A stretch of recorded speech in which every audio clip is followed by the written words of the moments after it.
이런 가운데 달라진 코로나19 방역 대책에 따라서 오늘부터는 수도권의 학교들이 전면 등교가 중단됩니다.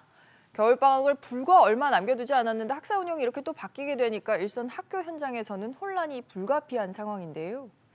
방역당국은 위중증 환자가 급증하는 상황에 대응하기 위해서 수도권 공공병원을 전담병원으로 전환하고 군의관을 투입하기로 했습니다. 이 소식들도 살펴보겠습니다.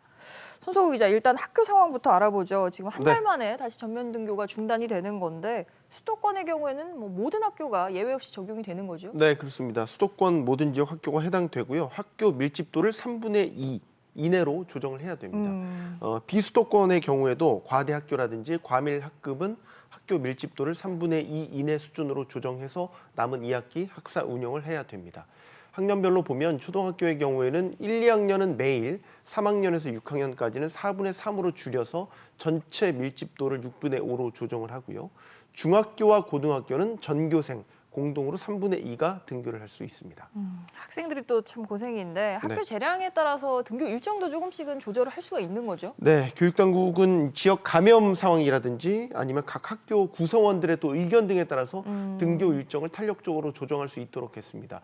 실제 일부 학교는 학부모들의 의견을 수렴을 해서요. 그 결과 전면 등교를 계속 유지하기로 결정한 것도 있습니다. 또 어떤 학교는 겨울방학을 앞당겨서 시행하겠다 이런 것도 있었습니다. 학교마다 상황이 다를 수 있으니까 자녀가 소속된 학교에 공지나 알림을 꼭 확인해서 대응을 하셔야겠습니다.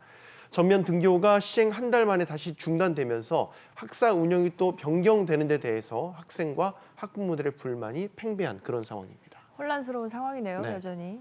또 위중증 환자 급증에 대응하는 추가적인 대책도 나왔죠? 일단 위중증 병상 확보에 총력을 기울이고 있는 상황인데요.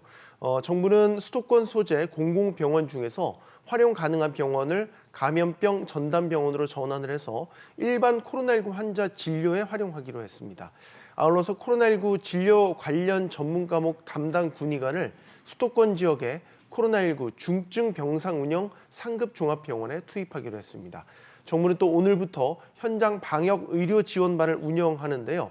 이 지원반은 생활치료센터를 추가로 발굴하고 재택치료자를 위한 외래진료센터 설치 등을 현장에서 지원하는 역할을 맡게 됩니다. 네, 잘 들었습니다. 손석우 기자였습니다.